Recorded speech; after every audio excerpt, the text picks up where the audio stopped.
Alors ici, on va continuer sur la relativité restreinte. Alors regardons à notre exercice. Ici, qu'est-ce qu'ils nous disent? Un muson K+ a une durée de vie moyenne de 1 fois 10 à la moins 8 secondes. Un muson se déplace à 2,6 fois 10 à la 8 mètres par seconde pour les observateurs dans le laboratoire. Combien de temps le muson vivra-t-il selon les observateurs?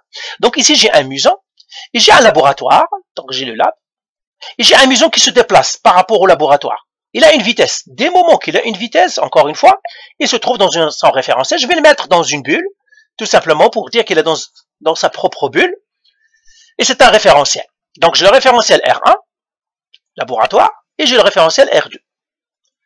Donc dans le R2 ici, le muon, il est dans son référentiel.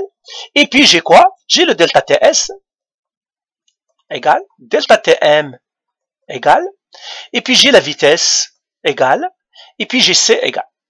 Alors, je ne vous ai pas dit, mais le delta TS, on l'appelle le temps propre. Temps propre.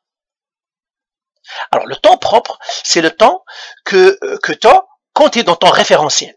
Par exemple, maintenant, moi, je suis dans mon référentiel ici, et bien, j'ai mon temps propre. Donc, TM ici, c'est le temps propre de ceux qui sont dans le référentiel R1.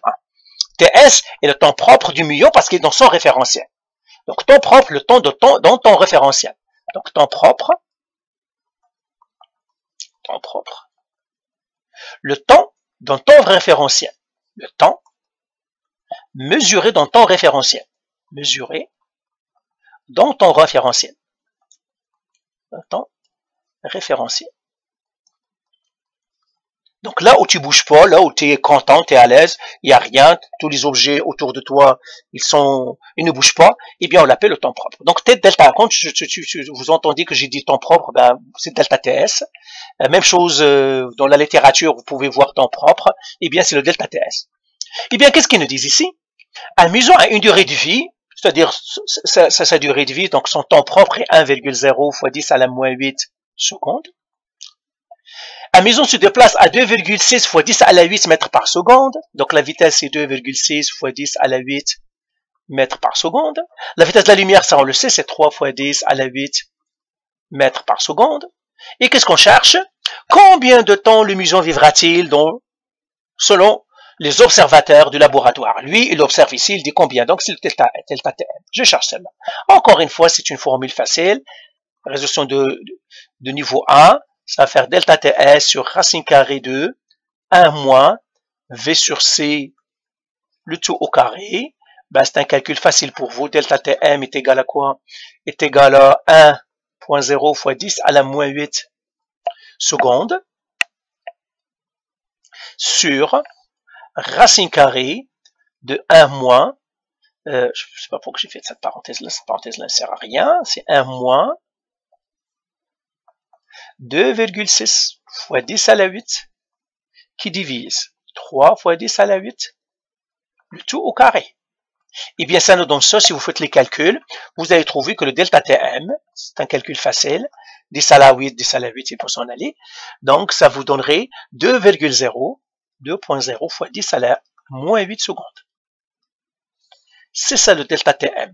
Donc pour lui, il vit tout simplement 1,0 fois 10 à la moins 8, mais pour le laboratoire, le muon, vu combien delta TM, il survit pour 2,0 fois 10 à la moins 8 secondes. Donc vous voyez, les temps ne sont pas pareils.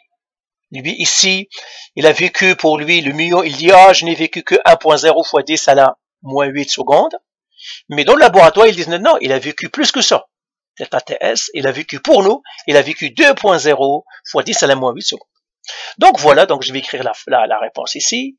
Delta TM est égal à 2,0 fois 10 à la moins 8 secondes.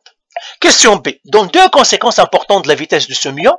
Du moment que le muon a une vitesse, il a vécu 2 fois pour le laboratoire. Donc on aura 2 fois plus le temps à l'étudier. Donc, dans le laboratoire, le muon a vécu. Donc, dans question B. Dans le laboratoire, le lab, le muon a vécu le double de sa durée de vie. Le double de sa durée de vie. De sa durée de vie. Ça veut dire que si on veut étudier un muon, on ne doit pas l'étudier dans son répertoire propre, parce qu'il va disparaître rapidement, mais peut-être le mettre au mouvement. S'il est en mouvement, donc on aura plus de temps à l'étudier. Ça, c'est le premier. La deuxième conséquence, ben, il faut avoir une grande vitesse. Si on veut l'envoyer, il faut l'envoyer à une grande vitesse pour que ça soit. Donc, le muon doit avoir une grande vitesse pour que le temps s'allonge. Hein. Le muon doit avoir une grande vitesse,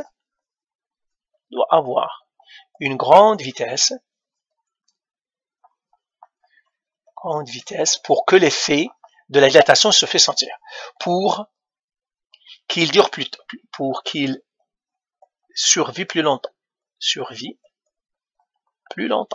Donc, si on veut l'étudier, eh bien, on a intérêt à attraper du muon dont la vitesse est proche de la lumière. Donc, voilà. Allez, bye.